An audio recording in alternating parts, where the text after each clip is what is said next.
Hello friends, welcome to மாங்கனி சமையல். இன்னைக்கு நம்ம மாங்கனி சமையல்ல ரொம்பவே டேஸ்டியான ஒரு டீ டைம் ஈவினிங் ஸ்நாக்ஸ் கீரை போண்டா எப்படி பண்ணதுன்னு பார்க்கலாம். இந்த கீரை போண்டா குயிக்கா ஒரு 10 நிமிஷத்துல செஞ்சு முடிச்சிடலாங்க. ஈவினிங் டீ காஃபி கடிலாம் சாப்பிடும்போது ரொம்பவே சூப்பரா இருக்கும். சரி வாங்க இப்ப கீரை போண்டா எப்படி பண்றதுன்னு பார்க்கலாம். கீரை போண்டா பண்றதுக்கு ஃபர்ஸ்ட் ஒரு மிக்சிங் பவுல்ல 1 கப் கடலை மாவு சேர்த்துக்கோங்க. இது 200 கிராம் அளவு. இது கூட 1 டேபிள் ஸ்பூன் அரிசி மாவு சேர்த்துக்கோங்க. அரிசி மாவு சேர்க்கிற போது நமக்கு போண்டா நல்லா மொறுமொறுன்னு கிறிஸ்பியா இருக்கும். இருந்தா சேர்த்துக்கோங்க, இல்லைன்னா தேவையில்லை. இது கூட பொடியா கட் பண்ண 2 பெரிய வெங்காயம், நான் மீடியம் சைஸ்ல 2 பெரிய வெங்காயம் பொடி பொடியா கட் பண்ணி இருக்கேன். பெருசா இருந்தா 1 அளவுக்கு சேர்த்துக்கோங்க. அப்புறம் பொடியா கட் பண்ண 2 பச்சை மிளகாய், பொடியா கட் பண்ண கொஞ்சம் கருவேப்பிலை, கூடவே 1/2 டீஸ்பூன் மிளகாய் தூள். நம்ம ஏற்கனவே பச்சை மிளகாய் சேர்த்திருக்கிறதுனால மிளகாய் தூள் உங்க காரத்துக்கு தகுந்த அளவுக்கு சேர்த்துக்கோங்க. நான் 1/2 டீஸ்பூன் அளவுக்கு சேர்த்திருக்கேன். இது கூட ஒரு ஸ்பிஞ்ச் அளவுக்கு பெருங்காயத்தூள். நம்ம கடலை மாவு சேர்த்திருக்கிறதுனால கண்டிப்பா பெருங்காயத்தூள் ஒரு ஸ்பிஞ்ச் அளவுக்காவது சேர்த்துக்கோங்க, அப்பதான் நல்லா இருக்கும். கூடவே ஒரு ஸ்பிஞ்ச் அளவுக்கு பேக்கிங் சோடா சேர்த்துக்கோங்க. ஒரு ஸ்பிஞ்ச் அளவுக்கு பேக்கிங் சோடா சேர்த்துக்கோங்க, அப்பதான் போண்டா நல்லா உள்ள சாஃப்டாவும் மேல நல்லா கிறிஸ்பியாவும் இருக்கும். ஒரு ஸ்பிஞ்ச் அளவுக்கு சேர்த்துனீங்கன்னா போதும். இப்ப இது கூட ஒரு கட்டு அரைக்கீரையை நல்லா அலாசிட்டு பொடி பொடியா கட் பண்ணி எடுத்து வச்சிருக்கேன். அதெல்லாம் சேர்த்துடலாம்.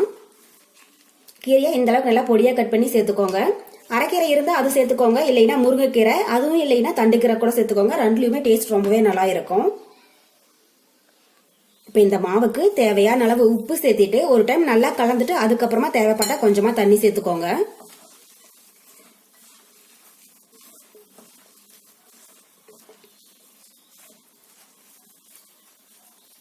பாருங்க, இப்ப நல்லா கலந்தாச்சு. இது கூட தேவையான அளவு தண்ணி சேர்த்து நல்லா போண்டா மாவு பார்த்து பிசைஞ்சிடுங்க.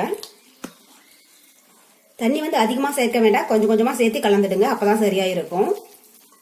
இந்த கீரை போண்டாவுக்கு கீரை தாங்க அதிகமா இருக்கணும், கடலை மாவு குறைவா இருக்கிற மாதிரி பாத்துக்கோங்க.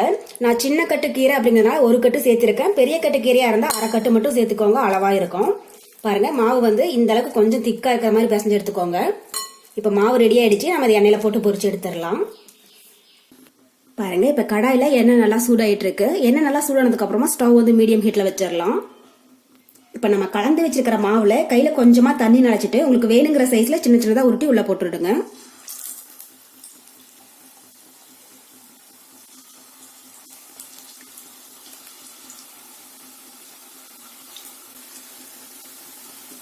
எண்ணெய் நல்லா சூடானதுக்கு அப்புறமா ஸ்டவ் மீடியம் ஹீட்ல வச்சிடுங்க. அப்பதான் மாவு உள்ளேயும் நல்லா சாஃப்டா வெந்து வரும். இப்ப ஒரு சைடு வேகட்டும். ஒரு சைடு வெந்ததுக்கு அப்புறமா அடுத்த சைடு திருப்பி விட்டுறலாம்.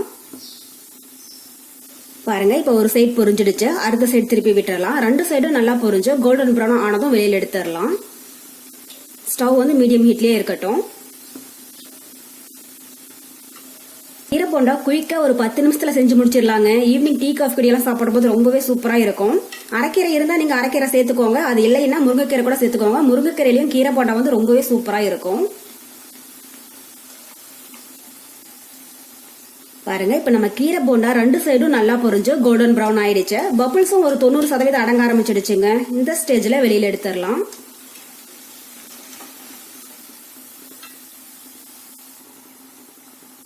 அவ்வளவுதான், நம்ம கீரை போண்டா நல்லா சுட சுட சூப்பரா தயாராயிடுச்சு. இது ஈவினிங் டைம்ல சூடா டீ காஃபி கடியெல்லாம் சாப்பிடுற போது அட்டகாசமா இருக்குங்க. கண்டிப்பா நீங்களும் இதே மெத்தட்ல செஞ்சு பார்த்துட்டு எப்படி இருக்குன்னு கமெண்ட் பாக்ஸ்ல சொல்லுங்க. என்னுடைய இந்த ரெசிபி வீடியோ உங்களுக்கு பிடிச்சிருந்தா மாங்கனி சமையலுக்கு சப்ஸ்கிரைப் பண்ணுங்க. நன்றி.